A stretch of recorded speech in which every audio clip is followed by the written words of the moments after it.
السلام عليكم ورحمة الله وبركاته. ازاي تخلي برج الدلو يحبك؟ سؤال صعب السؤال ده. ليه بقى سؤال صعب؟ لان زي ما قلنا قبل كده، برج الدلو هو اكثر الابراج الهوائية عقلانية. فهو هوائي ومزاجي ومودي، ولكنه كمان عاقل وذكي جدا ورزين ومتزن. فانت عندك هنا حالة مختلفة، حالة فيها ميكس ما بين الجنان بتاع الأبراج الهوائية الجوزاء والميزان والدلو، وما بين العقل بتاع الأبراج اللي ممكن تلاقيه عند الأبراج الترابية مثلا. فإزاي تعمل الميكس اللي يخليك توصل لعلاقة ناجحة مع برج الدلو؟ أولا لازم نفهم إنه طبيعة الراجل والست في بعض الأبراج بتكون فيها أوجه تشابه كتيرة، وفي بعض الأبراج الأخرى بيكون فيها أوجه اختلاف. من الأبراج اللي شخصية الست بتكون مختلفة فيها عن شخصية الرجل برج الدلو. يعني في اختلاف كبير من ما بين الراجل والست في برج الدلو، فبالتالي اللي هنقوله في طريقة ان انت تكون ناجح في علاقتك العاطفية مع الراجل بتاع برج الدلو هيكون مختلف عن اللي هنقوله في انه ازاي تكون ناجح في علاقتك العاطفية مع الست بتاعت برج الدلو. ورقة وقلم كده وتعالوا نشوف مع بعض. طيب اول حاجة، ست برج الدلو دي ست ناجحة، ست مبدعة، ست فيها كتير من صفات ستات الأبراج الهوائية: الانطلاق واللي هي سوشيبل واجتماعية ووسط الناس ومتحدثة لبقة وبتقدر تعمل علاقات بسهولة. وبس مع الرزانة بقى، حتة الرزانة اللي موجودة عند برج الدلو مش هتلاقيها مثلا مندفعة في علاقتها زي مثلا ست الجوزاء، او مندفعة في علاقاتها الاجتماعية زي ست الجوزاء. لا، ست الدلو بتفلتر، بتشوف، بتنقي مين الناس اللي يكونوا موجودين في دايرة العلاقات اللي حواليها، سواء بما يخدم مصالحها ومشاريعها الحياتية، وده هنجيله بعد كده. فكرة المشاريع مهمة جدا عند ست برج الدلو، او كمان بما يتوافق مع شخصيتها وتقدر ان هي تلاقي نفسها معاهم. وهي بالمناسبة سهلة التأقلم، وما تقدرش تقول ان هي صعبة الميراث او صعب ان انت تتواصل معها. بالعكس، ده هي ممكن تتأقلم حتى مع ظروف ومع فئات مختلفة عنها جدا، عندها قدرة كبيرة على التأقلم. ولكن علشان تبني علاقة طويلة، لا، هي بتعرف تفلتر كويس جدا مين يكون موجود في حياتها. هنلاقي راجل الدلو في برضو من الحتة دي ان هو عنده صداقات ولكن مش صداقات كتير، عنده علاقات اجتماعية ولكن مش علاقات كتير، لانه عشان موضوع الفلترة. بس ذكاء ست الدلو الاجتماعي اكتر واقوى من ذكاء رجل الدلو الاجتماعي. الاتنين فيهم صفة مشتركة، سواء الراجل او الست في برج الدلو او برج الدلو عموما، ان برج الدلو ما بيستحملش انه يغلط. صعب قوي عليه انه يقول انا اسف، او صعب قوي عليه ان هو يعني يعترف بغلطه، او مش يعترف بغلطه، لا، هو لو غلط بيعترف بغلطه، بس صعب عليه انه يتقبل فكره انه غلط. فهتلاقيه عشان كده دايما الدلو حريص جدا في كل حاجه بيقولها، حريص في كل كلمه بيقولها، حريص في كل تصرف بيعمله. لو بيشتغل مثلا في الشغل هتلاقيه بيذاكر الشغل كويس جدا وبيفهم الشغل كويس جدا قبل ما ياخد اي قرارات علشان ما يغلطش. فانت او انتي يلي مرتبط او مرتبطه بحد من برج الدلو، انتوا مع حد بياخد باله جدا من تصرفاته، فصعب جدا انك تمسك عليه غلطه.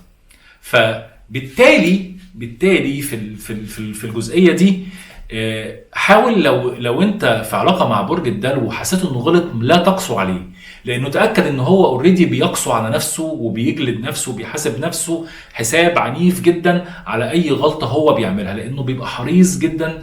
الابراج الهوائيه عموما بتبقى يعني حريصه على مشاعر الناس اللي بتتعامل معاها. فهنلاقي انه هو بيفكر ان هو مش عايز يجرح حد، مش عايز يضايق حد، مش عايز يزعل حد، حريص جدا على علاقاته وحريص جدا على تعاملاته مع الناس. فانت بالتالي لازم انت كمان بشكل موازي لما يغلط انت ما تقرص عليه، لا، يعني تقبل وتفهم الفكرة علشان تقدر تستوعبه. من الحاجات اللي انت كمان محتاج تستوعبها، خصوصا لو انت بتتعاملي مع راجل من برج الدلو الفلسفه. راجل الدلو راجل فيلسوف بطبعه، يعني راجل ايه، ناقد للحياه. ودي برضو ظاهره هتلاقيها عند الابراج الهوائيه كلها، الجوزاء والميزان والدلو. هم ناس يعني ايه، جايين الحياه كده يشاركونا بافكارهم في الحياه ويمشوا يعني. فايه، ناس فلسفيين كلهم، ناس عندهم اراء، مش شخصيات سطحيه. صعب جدا تلاقي شخص سطحي في الابراج الهوائيه، دايما هتلاقيه شخص عميق وذو راي وحكمه في الحياه. اكترهم بقى في حته الفلسفه والراي والحكمه دي الدلو، فيلسوف عصره واوانه. فانت لو عايزه تكسبي رجل الدلو، احترمي اراءه الفلسفيه في الحياه، ما تسفهيش منها، هتخسريه خالص لو سفهتي من آرائه. بالعكس، حتى لو بدت ليكي بعض آراء برج الدلو الحياتية آراء يعني غريبة وعكس السائد، وده طبعا ما برضه هنلاقيه في الابراج الهوائيه كلها، ولكن تقبلي ده. بالعكس، احترمي اراءه واحترمي افكاره، واديله فرصه يقول افكاره ويقول اراءه، لان دي حاجه مدخل من مداخل برج الدلو. طب لو انت بقى مرتبط بست من برج الدلو، احترم مشاريعها. ست برج الدلو ست عمليه، ست عندها هدف وخطه في الحياه. ما ننساش ان هي البرج اللي لازق في ظهر الدلو على طول برج الجدي، وبرج الجدي ده في الستات اكتر حد بيخطط لونج تيرم فيجن ولونج تيرم بلان. فهتلاقي ست الدلو متاثره بالموضوع ده، خصوصا لو هي مولوده في اول البرج وواخده من برج الجدي. فاحترم البلانز بتاعت ست الدلو، احترم البروجكتس. الحياه عند ست الدلو هي لونج لايف بروجكت او لونج تايم بروجكت، هي عندها مشروع دايما في الحياه. المشروع ده شامل كل حاجه في الاسبكتس بتاعت حياتها، شامل كاريرها، شامل شغلها، شامل بيتها، شامل جوزها، شامل ولادها، عندها بروجكت. فانت خليك دايما داعم لست برج الدلو، ما تكونش واقف قصاد البروجكتس بتاعتها دي، لانه ساعتها هتلاقيها هي هتكمل في البروجكتس بتاعتها وهتتجاهلك خالص، مش هتحطك كبارت من البروجكتس بتاعتها، وبالتالي انت مش هتكون مش هتكون موجود في حياتها بالتدريج او ممكن بشكل قاطع. هتقولي طب يعني اعمل ايه؟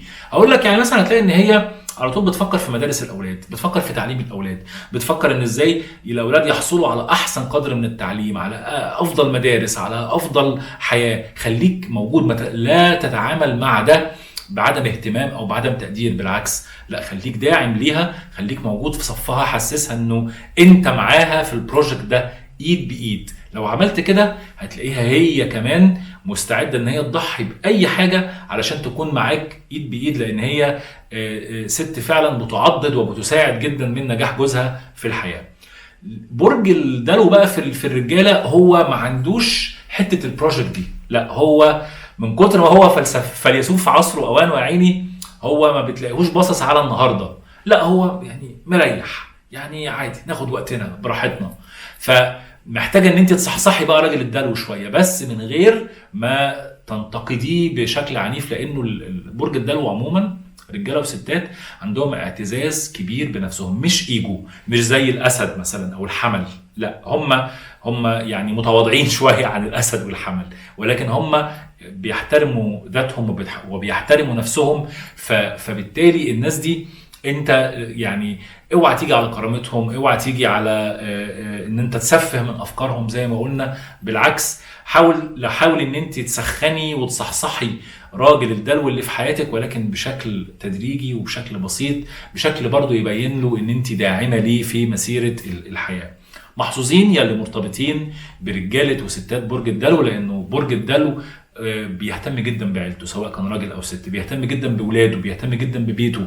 مش من الابراج اللي عندها تندنسي او احتماليه ان هو يرمي العيال ويمشي، لا ما يعملهاش. الدلو ما يعملش اللقطه دي. الجدي يعملها في الرجاله، لكن الدلو ما يعملهاش. فهتلاقي ان الرجل الدلو دايما رجل بيتوتي، راجل بيحب عيلته، بيحب اسرته. ما هو عنده صداقات قويه وعميقه ولكن مش كتيره، فبالتالي مش هتلاقيه كتير بره البيت، بالعكس هتلاقيه دايما مهتم ببيته ومهتم باولاده وموجود معاهم في حياتهم. فدي حاجه طبعا ميزه من مميزات برج الدلو في العلاقات طويله الامد. محتاج مع برج الدلو ان انت تكون داعم ليه، تخليه كمان تساعده ان هو يشوف الحياه بشكل مختلف. لو انت مرتبط بست برج الدلو ما تقلقش، لان هي اللي هتخطط كل حاجه وهتخطط كل الخروجات وكل الافكار، فانت هتبقى يعني الجزء ده عندك هيكون متغطي. ولكن على العكس مع رجل الدلو لا، تحتاج ان انت تشتغلي شويه، ان انت تخرجيه وتفسحيه وتخليه يخرج، ان هو مش هتلاقوا دايما عنده الايه الرغبه العنيفه في ان هو يكتشف اماكن جديده او يروح لاماكن جديده، لا محتاج ان هو يتسخن شويه. عشان كده زي ما قلت في الاول في فروق كبيره ما بين رجل الدلو وست الدلو. ولكن بشكل عام هم من الابراج اللي الانفصال بيكون صعب عليهم جدا، صعب جدا ان الدلو ينفصل، لازم يكون عنده اسباب قويه جدا عشان توصله لمرحله الانفصال، لان هو كمان زي ما قلنا بيفلتر علاقاته كويس جدا. فبالتالي لما بيجي يرتبط هو بيفكر كويس جدا قبل ما يقدم على خطوه الارتباط، وهو الحب عنده هو جزء من المشروع اللي اتكلمنا عليه. فبالتالي هو مش عاطفي ورومانسي قوي، مش بيمكن يعمل افكار مجنونه في الحب، لا هو بيختار بعقله بشكل كبير. فبالتالي ده ممكن حاجه تساعد على نجاح العلاقه طويله الامد مع برج الدلو. شاركوني في التعليقات لو انت او انت مرتبط ببرج الدلو الكلام ده صح ولا غلط، وخبراتكم الشخصيه ايه. والسلام عليكم.